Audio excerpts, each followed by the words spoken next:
I'm going to be comparing the Clash of the Titans franchise to the Aladdin franchise. In the case of Clash of the Titans, there's the 1981 movie with that name, which I actually just watched today. And then there's the 2010 movie called Clash of the Titans with Sam Worthington in it. I know I've seen that one before, but I couldn't tell you how recently I've watched it. I certainly don't remember rewatching it any time recently at all. And I don't know if I've seen Wrath of the Titans, a sequel to 2010 Clash of the Titans. With Aladdin, you have the original Disney Renaissance classic, and then two direct-to-video sequels, King of the Thieves, as well as Return of Jafar. Then you have the 2019 live-action film. When it comes to the highest Rotten Tomatoes score for each franchise of Clash of the Titans, the only one of these movies that's fresh on Rotten Tomatoes is the 1981 version, which has a 64%. With Aladdin, the highest score is a 95% for the original classic. Aladdin wins easily. Then when you look at lowest score, in the case of Clash of the Titans, the lowest score is 26% for Wrath of the Titans. With Aladdin, 33% is the lowest. Return of Jafar and King of the Thieves both have a 33%. So Aladdin actually wins this round.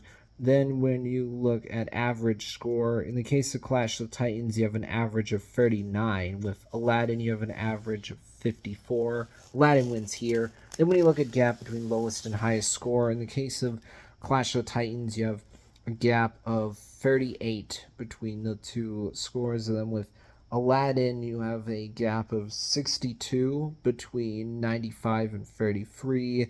So Clash of Titans wins this round, but because Aladdin won the first 3 rounds, it's going to win this debate regardless of my personal opinion.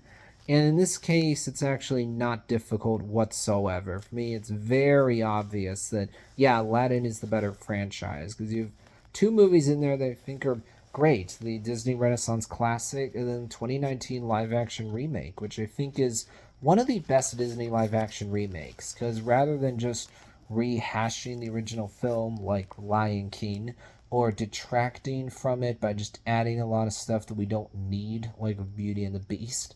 In this case, the 2019 movie actually adds some things in that don't detract from anything, that actually make things better. For example, I think having the genie be interested in one of Jasmine's handmaidens, thus giving him more to do in the story beyond just being the genie that serves Aladdin.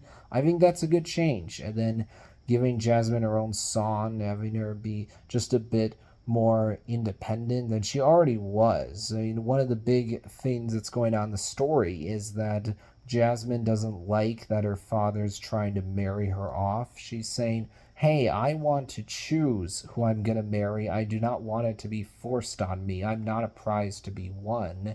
She literally says that in the original Disney Renaissance classic, and the new one just makes that a bit more obvious of giving Jasmine her own song. Then I think Will Smith was absolutely the right pick to play Genie. He manages to have the energy that you want for the Genie without copying Robin Williams, who did such a good job playing the Genie, who had so much energy to him in general. Robin Williams is a great actor, and it's definitely sad that he ultimately committed suicide because you look at Mrs. Doubtfire, Dead Poets Society, Hook, Aladdin, you just see, oh, he was so good. Will Smith, though, is also a really talented actor. I think the visuals 2019 Aladdin are really good. The story's compelling. The acting's really good. Are there some things that you miss from the original? Sure, you could say that. Like, of 2019 Aladdin, you don't have Iago, the talking parrot, for example. But still, I think 2019 Aladdin is a really good live action remake. And then I actually have fun with both Aladdin, King of the Thieves, as well as Return of Jafar. With King of the Thieves, the idea here is that Aladdin actually meets his father. He didn't know previously at all who either of his biological parents were, but he actually meets his father only to find out his father is actually the king of the thieves. And so Aladdin's trying to decide, do I actually want my biological father in my life or not? And also, Aladdin's biological father is like, what do I want to do? Do I want to continue being a thief, or do I want to be there for my son? And ultimately, we see he actually does choose his son over greed. And then by the end, he actually is watching Aladdin finally get married to Jasmine. He's actually happy for his son. I really like that. With Return of Jafar, I like that there's actually redemption in here for that parrot Iago, who people don't trust at first, naturally, because of what happened before. And then at first it seems like Iago hasn't changed at all. He's just as bad as ever. But then right at the end, Iago actually shockingly does something good. He actually comes back to save Aladdin and his friends from Jafar. And so everyone else now actually sees Iago in a different light, because for the first time he actually did something selfless. He came back when there was no need to do so.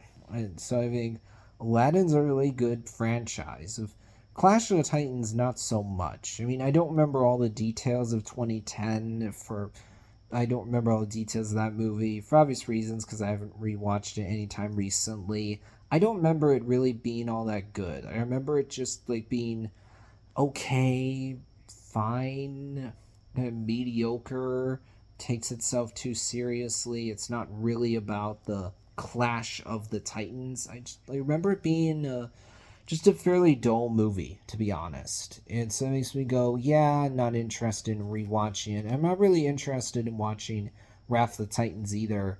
I actually watched Clash of the Titans 1981 today because I was thinking, you know, I actually want to see a good version of this story. And I would say that's exactly what I got. This one actually has an engaging story of characters I like spending time with. I actually remember this one. I think there's good action in it. I think visually it looks good, especially as someone who remembers fondly reading the Percy Jackson books. I want to see a good movie about Greek mythology, and that's exactly what I got here. So in this case, it's not difficult whatsoever. Very obvious for me that, yeah, Aladdin is clearly the better franchise. That'll wrap things up for this video.